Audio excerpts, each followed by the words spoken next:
Preparing the router for CCP.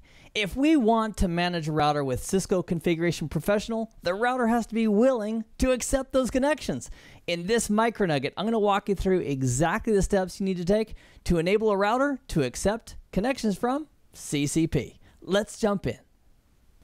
Our mission, should we choose to accept it, is to prepare this router, R1, to be willing and able to accept connections from Cisco Configuration Professional. As you probably already know, the CCNA security is going to be heavy into Cisco Configuration Professional. So the problem is, if you want to practice with it, the router has to be willing to accept those connections.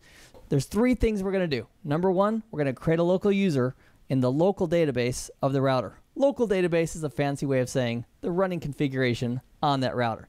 Secondly, we're going to enable some HTTP. Whether you want to do it plain text, not very secure, HTTP, or HTTPS, the choice is perfectly up to you. So that's our step one, that's our step two. And the third is we're going to tell the router how to authenticate the HTTP requests that come in.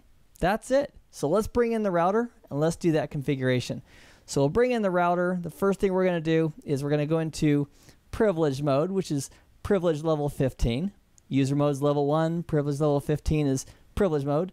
And then from there, we're going to go into global config. Now in global config, we're going to create a user account.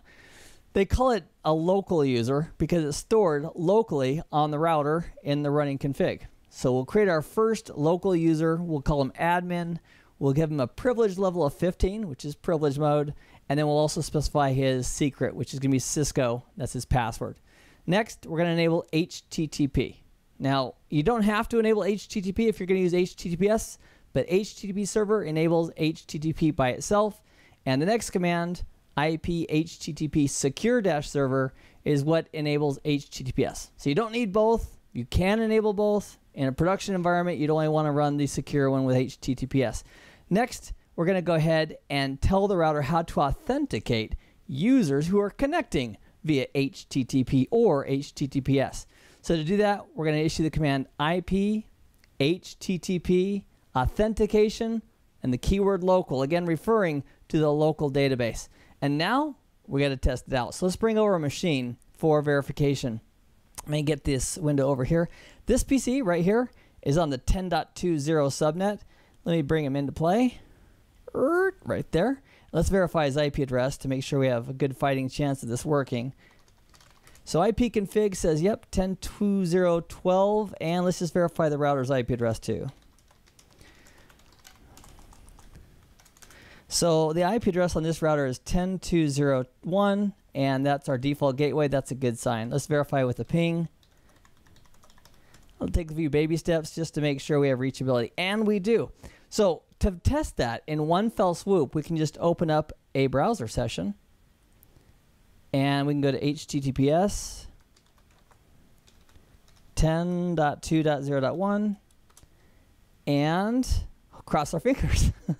All right, so it says, my browser says, I don't trust the self-signed certificate from the router. Do you still want to continue? You betcha. I just put him in place. He doesn't have a certificate issued by a PKI entity, a trusted CA. That's okay. So we'll click on yes, and now it's asking us to authenticate. I'll put an admin and my password, which I think was Cisco. And if that works, that's fantastic. Now, why did we do that?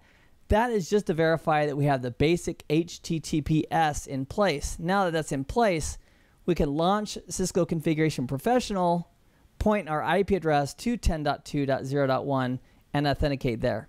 So to do that, let me bring this a little bit bigger here so we can see it a little better. So I just adjusted the screen to make it a little bit bigger so we could all see it. So the very first thing we'd want to do is add our new router to a community. It's always good to be a member of a community. It just feels good. So we'll say 10.2.0.1. A community could be a group of routers that you manage, or they have a certain function to group them all in one place. The username is admin. The password is Cisco for this example. If we want to connect securely, we'd check that. And then it reminds us of what the ports are. So HTTPS is going to use 443.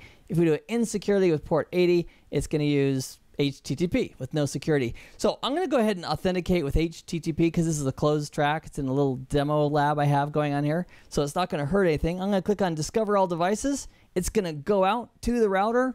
It's going to authenticate via HTTP. It's going to read in the config. and then we can go ahead and start managing this router with CCP. So now that the discovery is done, it's read all the information in, we can go over to Configure, and we can now manage any aspect we want to. So for example, we wanted to go take a look at the interfaces. We can select from the left pane, Interfaces and Connections. It would bring in that information. If we wanted to edit it, we could go take a look at the details of each of the interfaces and modify it right from here. So in this MicroNugget, what are we taking a look at? We're taking a look at how to prepare this router right here so it will accept connections from CCP.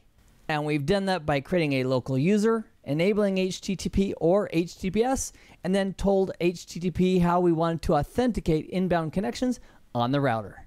I hope this has been informative for you, and I'd like to thank you for viewing.